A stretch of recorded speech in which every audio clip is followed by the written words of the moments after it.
नमस्कार मित्रों, physics classes में आप सभी का स्वागत है। यूपी पीजीटी फिजिक्स एग्जामिनेशन 2020 की तैयारी हेतु एटम से रिलेटेड ऑब्जेक्टिव क्वेश्चंस के अध्ययन हेतु इस वीडियो को तैयार किया गया है। इस वीडियो में आप एटम संबंधित महत्वपूर्ण जानकारी ऑब्जेक्टिव क्वेश्चंस के रूप में प्राप्त करेंगे। तो आज के वीडियो का पहला क्वेश्चन है, परमाणु की संरचना का अध्ययन सर्वप्रथम किया था।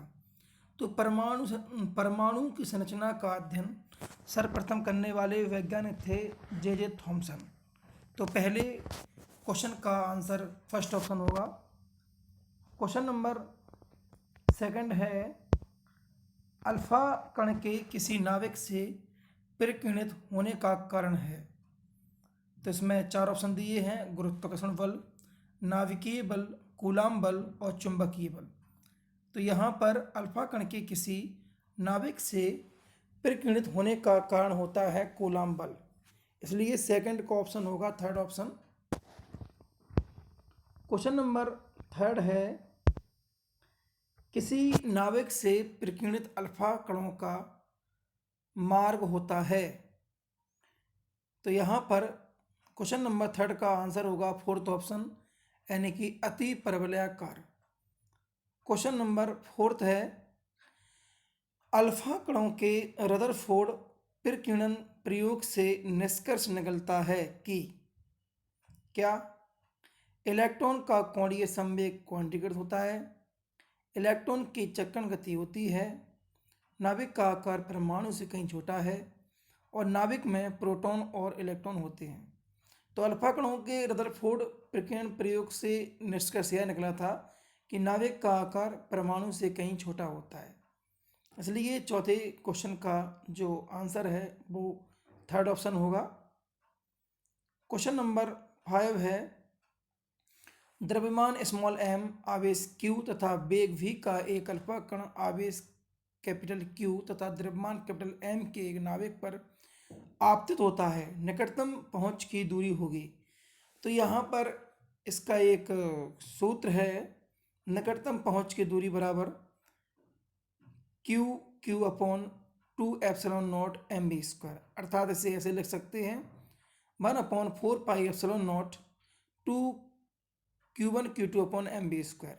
तो यहाँ q1 का मान है कैपिटल Q और q2 का मान है स्मॉल q, और 2 से 4 कटेगा, इस तरह से 2 2 4 हो जाएगा। इस तरह से सूत्र हमारा बनेगा 1/2 pi epsilon not into q small q upon mv square.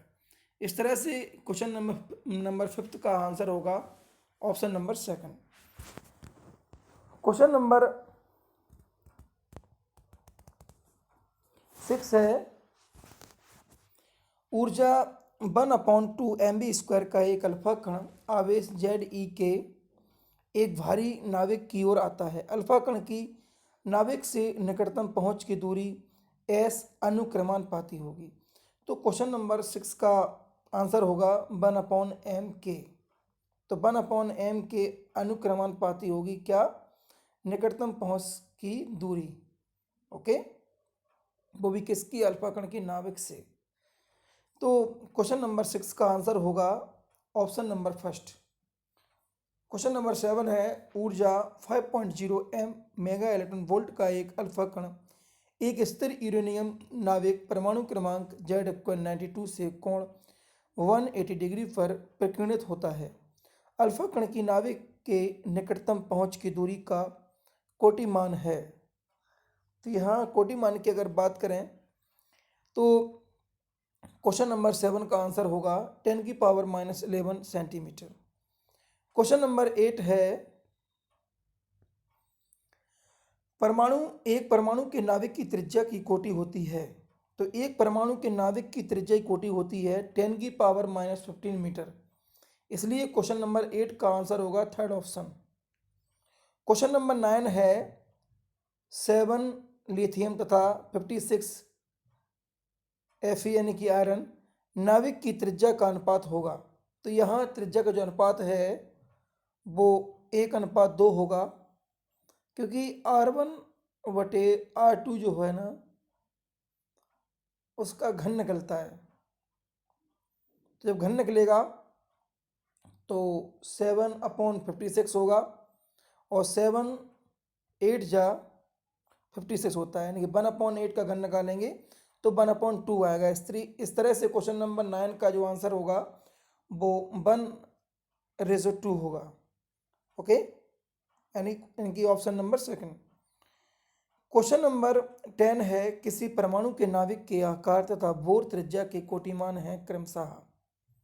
तो किसी नाविक के कोई भी नाविक जो होता है उसका आकार होता है 10⁻⁻14 मीटर के बराबर, और बोर त्रिज्या का जो कोटिमान है वो होता है 10⁻10 मीटर। इस तरह से क्वेश्चन नंबर 10 का जो ऑप्शन है आंसर है वो ऑप्शन नंबर फर्स्ट होगा। क्वेश्चन नंबर 11 है, परमाणु में नाभिक के चारों ओर इलेक्ट्रॉन द्वारा कक्षीय गति करने के लिए आवश्यक अभिकेंद्री बल प्राप्त होता है। नाभिक द्वारा इलेक्ट्रॉन पर आरोपित क्या होगा? स्थिर विद्युत बल से। तो क्वेश्चन नंबर 11 का जो आंसर होगा वो फोर्थ ऑप्शन होगा। क्वेश्चन नंबर 12 है, एक कण किसी एकाकर्षण विभव U =K/2R² के अंतर्गत त्रिज्या स्मॉल a के एक गोलाकार पथ में चल रहा है, उसकी कुल ऊर्जा होगी 0। कुल ऊर्जा उसकी 0 होगी। क्वेश्चन नंबर 13 है, हाइड्रोजन परमाणु के निम्नतर या मूल ऊर्जा स्तर में इलेक्ट्रॉन का कोणीय संवेग होता है। तो इसका आंसर होगा, इलेक्ट्रॉन का जो कोणीय संवेग इक्वल होता है h/2π। तो क्वेश्चन नंबर 13 का आंसर होगा option number first. Question number 14 है, बोर के सिद्धांत के अनुसार हाइड्रोजन परमाणु की द्वितीय कक्षा में घूमते हुए इलेक्ट्रॉन के रैखिक संवेग का आघूर्ण जो होगा वो होगा h/π। h/π यानी कि क्वेश्चन नंबर 14 का आंसर होगा option number third. Question number 15 है, आवेश Ze के एक नाभिक के चारों ओर Nv बोर कक्षा में इलेक्ट्रॉन का परिक्रमण काल अनुक्रमानुपाती होता है। तो इसका आंसर होगा ऑप्शन नंबर फर्स्ट, क्योंकि Nv बोर कक्षा में इलेक्ट्रॉन का जो परिक्रमण काल अनुक्रमानुपाती होता है Nq/Z² के। क्वेश्चन नंबर 16 है, हाइड्रोजन परमाणु में इलेक्ट्रॉन के n=1 कक्षा से n=2 कक्षा में जाने पर गतिज ऊर्जा k तथा स्थितिज ऊर्जा u में परिवर्तन होता है। तो यहाँ पर जो आंसर है क्वेश्चन नंबर 16 का वो ऑप्शन नंबर थर्ड होगा, k 1/4 होगा और u 4 गुना हो जाएगा। क्वेश्चन नंबर 17 है क्या कि हाइड्रोजन परमाणु की प्रथम कक्षा की त्रिज्या a0 है, द्वितीय कक्षा की त्रिज्या होगी। तो यहाँ पर हाइड्रोजन परमाणु की द्वितीय कक्षा की त्रिज्या होगी 4a0 यानी कि 4a0। इस तरह से क्वेश्चन नंबर 17 का आंसर होगा option number first. Question number 18 है, हाइड्रोजन परमाणु की मूल अवस्था में बोर कक्षा की त्रिज्या 0.5 एंगस्ट्रॉम है।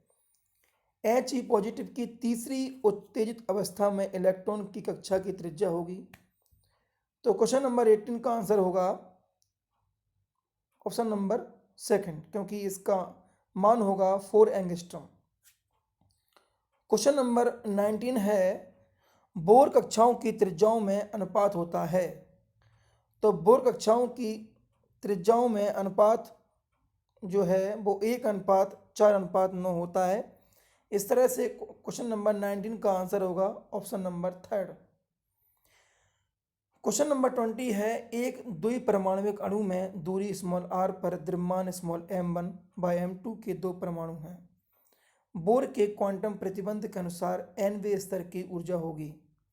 तो यहाँ इसका आंसर होगा ऑप्शन नंबर फोर्थ, क्योंकि जो nवें स्तर की ऊर्जा होगी वो इक्वल होगा m1 plus m2 into N square h hyphen square upon 2 m1 m2 upon m1 m2 r square. Okay, question number 21 है, जब कोई इलेक्ट्रॉन हाइड्रोजन जैसे परमाणु या आयन की उत्तेजित अवस्था से न्यूनतम अवस्था में संक्रमण करता है तो उसकी गतिज ऊर्जा में वृद्धि होती है और स्थित ऊर्जा तथा कुल ऊर्जा में कमी होती है। इस तरह से क्वेश्चन नंबर 21 का आंसर होगा ऑप्शन नंबर 4। क्वेश्चन नंबर 22 है, हाइड्रोजन परमाणु की किसी बोर कक्षा में इलेक्ट्रॉन की गतिज ऊर्जा का स्थितिज ऊर्जा से अनुपात होता है, तो इसका आंसर होगा -1/2। क्वेश्चन नंबर 23 है, हाइड्रोजन परमाणु की किसी बोर कक्षा में किसी इलेक्ट्रॉन की गतिज ऊर्जा और उसकी कुल ऊर्जा का अनुपात होता है 1:-1। क्वेश्चन नंबर 24 है, हाइड्रोजन परमाणु के बोर मॉडल के संदर्भ में निम्नलिखित में से असत कथन है। तो यहाँ पर 4 ऑप्शन दिए हैं। पहला ऑप्शन है n=2 कक्षा में इलेक्ट्रॉन का त्वरण n=1 कक्षा से कम होता है, ये ऑप्शन करेक्ट है।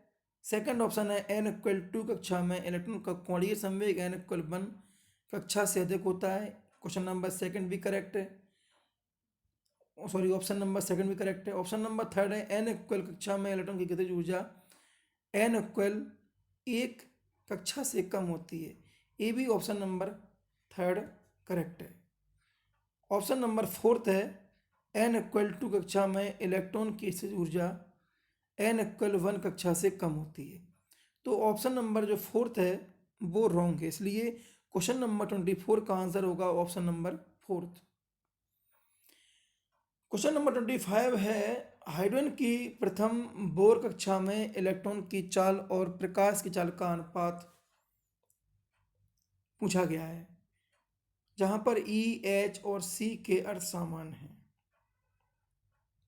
E means electron, E H for Planck नियतांक और सी फॉर प्रकाश की चाल।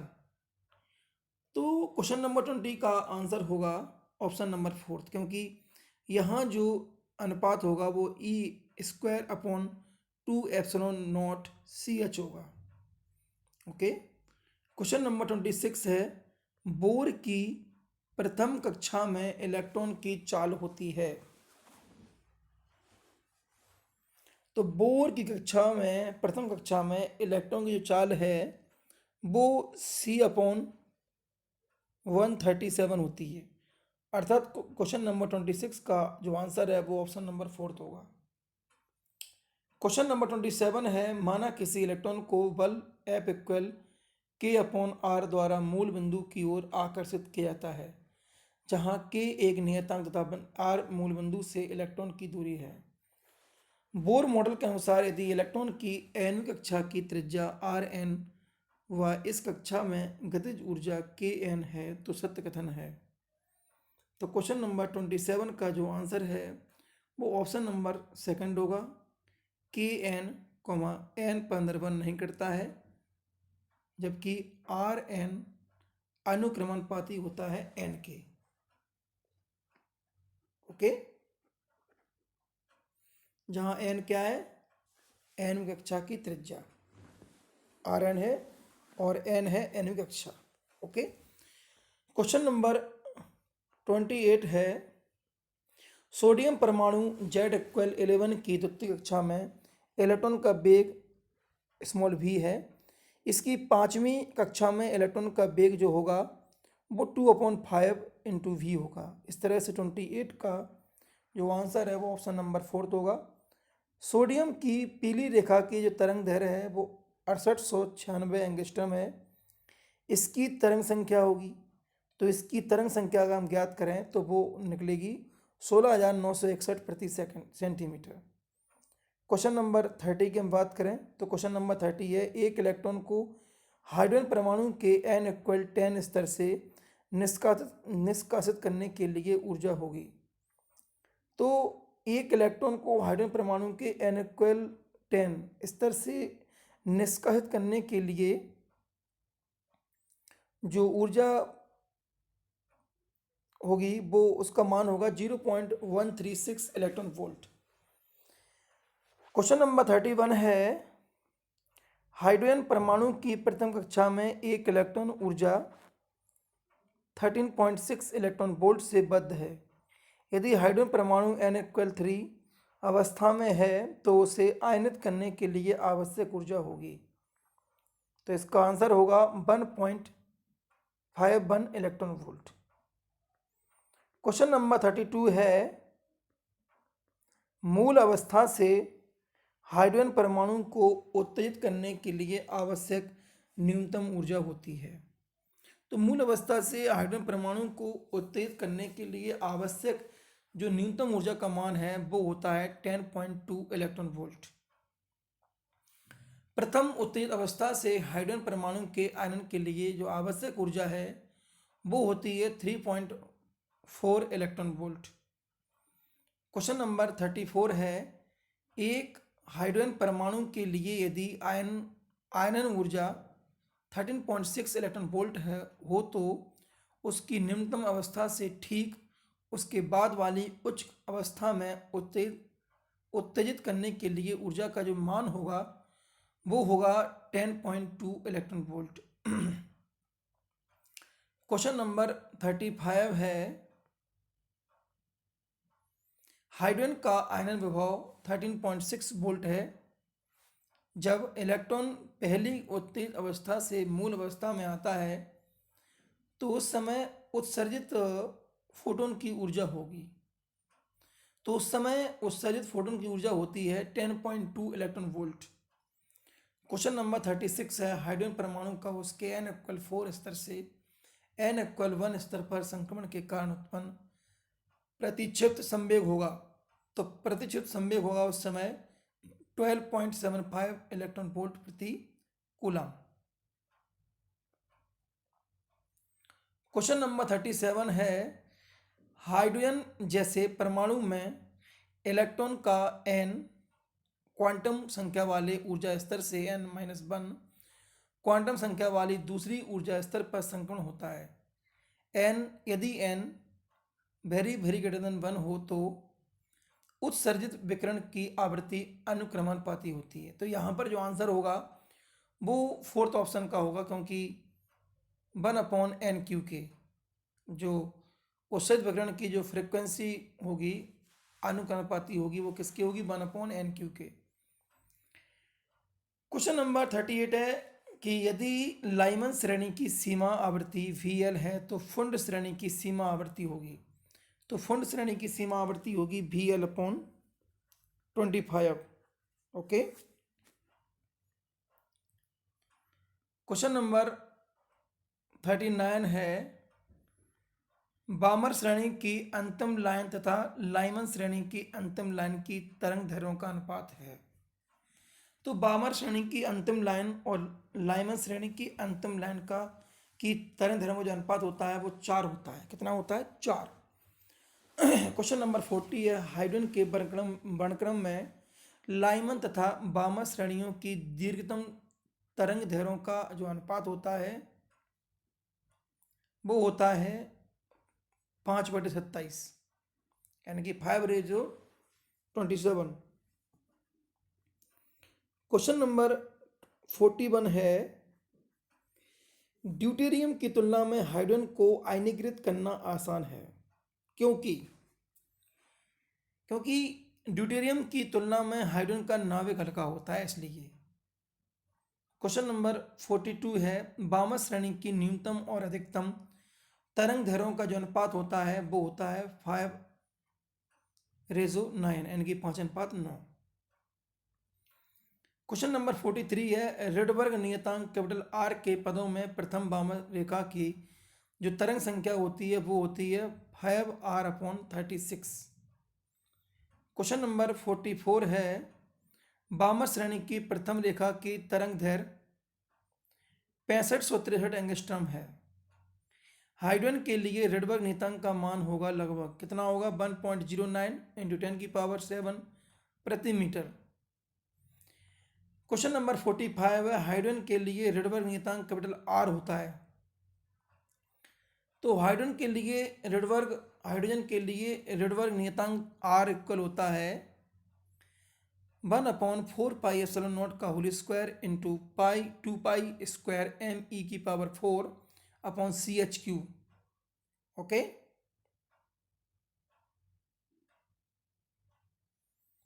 क्वेश्चन नंबर 46 है हाइड्रोजन परमाणु में जब इलेक्ट्रॉन तीसरी कक्षा से दूसरी कक्षा में संक्रमण करता है तो उत्सर्जित फोटोन की तरंग दैर्घ्य लैम्डा नॉट है, और यदि हाइड्रोजन परमाणु में ही इलेक्ट्रॉन चौथी कक्षा से दूसरी कक्षा में संक्रमण करे तो उत्सर्जित फोटोन की तरंग दैर्घ्य होगी। तो इस कंडीशन में उत्सर्जित फोटोन की जो तरंग दैर्घ्य लैम्डा इक्वल होगा वो क्या होगा 20/27 lambda naught. Okay. Question number 47 है किसी हाइड्रोजन परमाणु में जब इलेक्ट्रॉन तृतीय कक्षा से द्वितीय कक्षा में संक्रमण करता है तो तरंग दैर्घ्य लैम्डा का मान फोटोन उत्सर्जित होता है। यदि इलेक्ट्रॉन चतुर्थ कक्षा से तृतीय कक्षा में संक्रमण करे तो संगत फोटोन की तरंग दैर्घ्य होगी। तो यहाँ आंसर होगा 20/7 लैम्डा। क्वेश्चन नंबर 48 है द्विआयनित लिथियम स्क्वायर लिथियम 37 लिथियम डाइनेगेटिव के इलेक्ट्रॉन को प्रथम कक्षा से तृतीय कक्षा में संक्रमण कराने के लिए आवश्यक ऊर्जा होगी। तो यहाँ 48 का आंसर होगा 108.8 इलेक्ट्रॉन वोल्ट। क्वेश्चन नंबर 49 है हाइड्रोजन 1H1 ड्यूटेरियम 1H2 एकल आयनित हीलियम 2H4 पॉजिटिव और द्विआयनित lithium 3Li 3 lithium 6 di positive सभी में नाविक के चारों ओर एक इलेक्ट्रॉन है और n इक्वल 2 से n=1 तक इलेक्ट्रॉन संक्रमण से यदि उत्सर्जित विकिरण की तरंग दैर्घ्य क्रमशः λ1 λ2 λ3 एवं λ4 है तो सत्य कथन है। सत्य कथन क्या है λ1 इक्वल λ2 इक्वल 4 λ3 इक्वल 9 λ4। ये इसका आंसर होगा। क्वेश्चन नंबर 50 है एक इलेक्ट्रॉन किसी हाइड्रोजन परमाणु के विभिन्न उत्तेजित अवस्थाओं से विकिरण उत्सर्जित करके निम्नतम अवस्था में आ जाता है। माना कि λn और λg nवीं अवस्था तथा निम्नतम अवस्था में इलेक्ट्रॉन की डी ब्रोगली तरंग दैर्घ्य है। माना nवीं अवस्था से निम्नतम अवस्था में संक्रमण द्वारा उत्सर्जित फोटोन की तरंग दैर्घ्य λn है। जो आपको चिन्ह दिख रहा है ये भी λn होता है, ये दिख रहा है आपको, ये λn, ये भी लैम्डा का चिन्ह होता है, λn है। n के बड़े मान के लिए यदि a तथा b स्थिरांक है तो यहाँ पर जो 50 का आंसर होगा वो λn लगभग बराबर a plus b upon λn का होल स्क्वायर। क्वेश्चन नंबर 51 है हाइड्रोजन जैसे परमाणु में n=4 से n=3 पर संक्रमण के फलस्वरूप परावैंगनी विकिरण प्राप्त होता है। अवरक्त विकिरण प्राप्त करने के लिए संक्रमण होना चाहिए। तो यहाँ पर जो आंसर होगा वो 5 से 4 में होगा, यानी कि 51 का आंसर होगा ऑप्शन नंबर 4। क्वेश्चन नंबर 52 है चित्र 12.14 में हाइड्रोजन परमाणु के 4 निम्नतम ऊर्जा स्तर प्रदर्शित किए गए हैं, यानी कि n=1 n=2 n=3 n=4। तो यहाँ पूछा गया है कि परमाणु मूल स्तर से n=4 स्तर तक उत्तेजित होता है, संभावित उत्सर्जित रेखाओं की संख्या होगी। तो यहाँ पर जो आंसर होगा वो 6 होगा। क्वेश्चन नंबर 53 है हाइड्रोजन परमाणु को मूल स्तर से λ=970 एंगस्ट्रॉम के विकिरण द्वारा उत्तेजित किया जाता है। उत्सर्जन वर्णक्रम में प्राप्त होने वाली वर्णक्रम रेखाओं की संख्या जो होगी वो 6 होगी। क्वेश्चन नंबर 54 है एक परमाणु के कुल ऊर्जा स्तरों को चित्र 12.15 में दिखाया गया है और तरंग दैर्घ्यों के अनुपात r इक्वल λ1/λ2 का मान होगा। तो यहाँ आप देख सकते हैं जो λ1 है वो -2e से -e के बीच में है और जो λ2 है वो -e और -4/3 e के बीच में है। इस तरह से यहाँ पर जो λ/λ2 का जो मान आएगा वो आएगा r इक्वल 1/3 के, यानी कि r का मान होगा 1/3। ओके। क्वेश्चन नंबर 55 है, जब कैथोड किरणें अति तीव्र वेग से किसी उच्च गलनांक वाले धातु लक्ष्य से टकराती हैं तो उत्पन्न होंगी। तो इस कंडीशन में उत्पन्न होती हैं एक्स किरणें, ना कि अल्फा किरणें, ना कि टीवी तरंगें, ना कि पराश्रित तरंगें। तो क्वेश्चन नंबर 55 का जो आंसर होगा वो ऑप्शन नंबर फर्स्ट होगा, एक्स किरणें। क्वेश्चन नंबर 56 है, एक्स किरणें न्यूनतम दूरी पार करेंगी। वो किस में करेंगी? वायु में, जल में, निर्वात में, कांच में। तो एक्स किरणें सबसे कम दूरी तय करेंगी कांच में। क्वेश्चन नंबर 57 है, एक्स किरणों की वेदन क्षमता बढ़ाई जा सकती है। वो कैसे? तंतु में धारा बढ़ाकर, तंतु में धारा घटाकर, कैथोड व एनोड के बीच विभवांतर बढ़ाकर, या फिर कैथोड व एनोड के बीच विभवांतर घटाकर।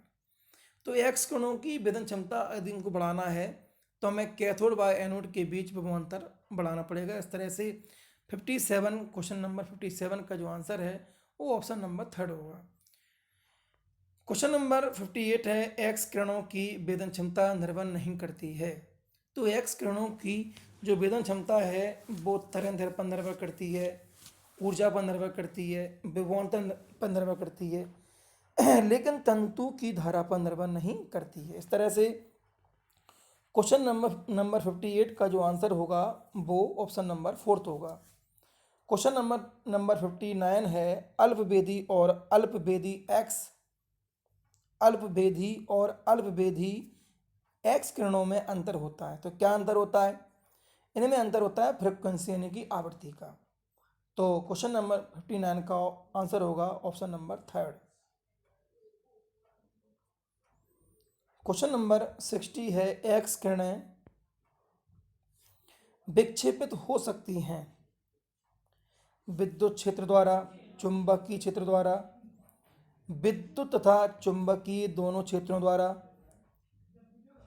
या फिर ना विद्युत क्षेत्र और ना चुंबकीय क्षेत्र द्वारा। तो एक्स किरणें जो विक्षेपित हो सकती हैं वो इस ऑप्शन में, कोई भी ऑप्शन में ऐसा नहीं दिया है जिससे हो सके, इसलिए क्वेश्चन नंबर 60 का आंसर होगा, फोर्थ ऑप्शन आंसर होगा कि ना विद्युत क्षेत्र और ना ही चुंबकीय क्षेत्र द्वारा।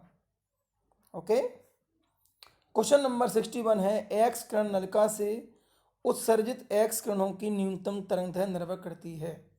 तो एक्स किरण नलिका से उत्सर्जित जो एक्स किरणें होती हैं वो उनकी जो न्यूनतम तरंगदैर्घ्य है वो डिपेंड करती है नलिका में प्रवाहित धारा पर। इसलिए क्वेश्चन नंबर 61 का आंसर होगा फर्स्ट ऑप्शन। क्वेश्चन नंबर 62 है, एक्स किरणों की तरंग प्रकृति को दर्शाता है। तो एक्स किरणों की तरंग प्रकृति को कौन दर्शाता है? प्रकाश विद्युत प्रभाव, या प्रकाश संश्लेषण, या कॉम्पटन प्रकीर्णन, या विवर्तन। तो एक्स किरणों की तरंग प्रकृति को दर्शाता है विवर्तन। इस तरह से 62 क्वेश्चन का आंसर होगा option number fourth. Question number 63 है, एक्स किरण नली में एनोड पर आरोपित त्वरक विभव VA वोल्ट है। उत्सर्जित एक्स किरणों की न्यूनतम तरंगदैर्घ्य होगी। तो यहाँ पर क्वेश्चन नंबर 63 का आंसर होगा HC/EVA। ओके। क्वेश्चन नंबर 64 है, एक्स किरण नली में आरोपित विभवांतर बढ़ाया जाता है, इससे उत्सर्जित विकिरण की तीव्रता अपरिवर्तित रहेगी, ना कि वो न्यूनतम तरंगदैर्घ्य बढ़ेगी, ना तीव्रता बढ़ेगी, ना तीव्रता घटेगी, बल्कि तीव्रता अपरिवर्तित रहेगी। ओके। क्वेश्चन नंबर 65 है, यदि किसी परमाणु की के अल्फा स्पेक्ट्रमी रेखा की ऊर्जा 56 किलो इलेक्ट्रॉन वोल्ट हो तो के अल्फा रेखा की तरंगदैर्घ्य होगी। तो यहाँ आंसर होगा 65 का 0.21 एंगस्ट्रॉम। क्वेश्चन नंबर 66 है, विभवांतर कैपिटल V वोल्ट से त्वरित इलेक्ट्रॉनों से उत्पन्न एक्स किरणों की अधिकतम आवृत्ति होगी। तो यहाँ अधिकतम आवृत्ति होगी EV/H। क्वेश्चन नंबर 67 है, एक्स किरण वर्णक्रम होता है। तो एक्स किरण जो वर्णक्रम है वो सतत और रैखिक होता है, इसलिए क्वेश्चन नंबर 67 का आंसर होगा ऑप्शन नंबर 3। क्वेश्चन नंबर 68 है क्या कि तीव्रता I0 का एक्स किरण पुंज मोटाई x की एक अवशोषक प्लेट से गुजरता है। यदि प्लेट के पदार्थ का अवशोषण गुणांक म्यू है तो पारगमित एक्स किरणों की तीव्रता I के लिए सही संबंध है। तो यहाँ आंसर होगा option number 2, I=I0 e⁻μx। Okay. Question number 69 है, समान मोटाई के जिस पदार्थ की पट्टिका के लिए एक्स किरणों का अवशोषण अधिकतम होगा वह है। तो वह 4 ऑप्शन दिए हैं, कॉपर के लिए, AU यानी गोल्ड के लिए, BE के लिए या लेड PB के लिए। तो यहाँ पर समान मोटाई के जिस पदार्थ की पट्टिका के लिए एक्स किरणों का अवशोषण अधिकतम होगा वो लेड के लिए होगा, इसलिए क्वेश्चन नंबर 69 का जो आंसर है वो ऑप्शन नंबर 4 होगा। ओके। क्वेश्चन नंबर 70 है, के बीटा अभिलाक्षणिक एक्स किरणों के उत्पादन में इलेक्ट्रॉन का संक्रमण होता है। तो यहाँ आंसर होगा n=3 से n=1 पर। क्वेश्चन नंबर 71 है, कूलिज एक्स किरण नली में लक्ष्य के रूप में दो अलग अलग पदार्थ A और B परमाणु क्रमांक जिनका है Z1 व Z2 क्रमशः के विभवांतर क्रमशः V1 और V2 हैं। प्रयुक्त करने पर उनके स्पेक्ट्रम चित्र 12.16 में प्रदर्शित हैं। तो सही तथ्य है। तो क्वेश्चन नंबर 71 के लिए हम चित्र दे सकते हैं, चित्र 12.16 में दिख रहा है हमको स्पष्ट कि A और B दोनों ग्राफ बने हैं और साइड से लिखा है आपेक्षिक तीव्रता। तो यहाँ पर जो आंसर होगा वो ऑप्शन नंबर 3 होगा, V < होगा V2 और Z1 < होगा Z2 के। ओके। क्वेश्चन नंबर 72 है जो कि आज का लास्ट क्वेश्चन है, एक्स किरणें उत्पन्न करने के लिए एक इलेक्ट्रॉन किरणपुंज को विभवांतर V से त्वरित करके धातु की प्लेट पर आपतित किया जाता है। इसके विविक्त एवं आवर्त एक्स किरणें उत्पन्न होती हैं। इससे विविक्त एवं आवर्त एक्स किरणें उत्पन्न होती हैं यदि एक्स किरणें स्पेक्ट्रम में न्यूनतम संभव तरंगदैर्घ्य लैम्डा मिनिमम है तो लॉग लैम्डा मिनिमम का लॉग V के साथ बदलाव किस चित्र में सही दिखाया गया है। तो यहाँ पर जो आंसर होगा वो चित्र 2 होगा, देख सकते हैं आप इसमें। तो इस तरह से मैं आशा करता हूँ कि आज आपने इस वीडियो में एटम संबंधित बहुत सारा महत्वपूर्ण ज्ञान प्राप्त किया होगा और इस वीडियो को देखने के लिए आपने जो कीमती समय दिया उसके लिए बहुत बहुत धन्यवाद। वीडियो को लाइक और शेयर करना ना भूलें और यदि आपने अभी तक चैनल सब्सक्राइब नहीं किया है तो please subscribe my YouTube channel. Thank you very much.